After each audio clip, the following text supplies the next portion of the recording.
Hallelujah, সবাইকে জয় যিশু, ঈশ্বরের গর্ব সালম। তো তেমনি বলতে কি প্রভু আজকের সুযোগ করে দেন, প্রভুকে অসংখ্য ধন্যবাদ করি। তো যারা রোজ রুটিন অনুসারে যে আশীর্বাদের বাক্য তাদের মধ্যে শুনছে, পিতা পুত্র পবিত্র আত্মার নামে তাদের জীবনে আশীর্বাদ আসুক, ঈশ্বরের কাছে কামনা করি। তো আমি প্রার্থনাতে যাব। সর্বশক্তিমান ঈশ্বর পিতা, তোমার মহানামে ধন্যবাদ করি পিতা। স্বর্গপিতার সিংহাসন পিতার পাদ তোমার চরণ তলে প্রভু গো, তোমার দাস তো আমি প্রার্থনা করছি প্রভু গো, যে সকল সন্তানরা রুটিন অনুসারে রোজ পিতা গো, সকাল দুপুর রাত্রি পিতা গো, 3 টাইম প্রভু গো তোমার আরাধনাতে আসতে পিতা গো, তোমার বাক্যতে আসতে পিতা গো, তাদেরকে তুমি মহামা আশীর্বাদ করো প্রভু গো।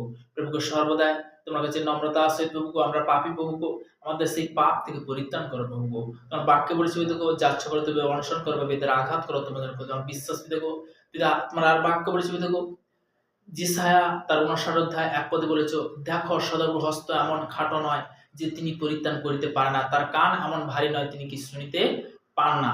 প্রভু আমার বিশ্বাস যে সর্বদাই তুমি শুনেছ, তুমি প্রার্থনাতে বিশেষ করে প্রভু গো, যে সকল সন্তানরা যারা প্রভু তোমার চরণতলে রোজ রুটিন অনুসারে তোমার চরণতলে আসছে প্রভু গো, তাদের মধ্যে প্রভু গো, তাদেরকে তুমি দীর্ঘ আয়ু তুমি আশীর্বাদে পরিণত করো, তাদেরকে তুমি আরো তোমার সেবার জন্য পিতা গো, তোমার কার্যের জন্য তুমি তাদেরকে আরো আগে বাড়াও পিতা গো। যে সকল সন্তানরা শুনছে প্রভু গো, প্রত্যেকটা সন্তানকে পিতা গো তুমি মহাম আশীর্বাদ করো, নতুন কি পুরনো পিতা গো, সর্বদাই পিতা গো এই প্রার্থনা আশ্রিত প্রভু যীশু খ্রিস্টের নাম থেকে ছিলাম, আমেন আমেন। সবাইকে জয় যীশু।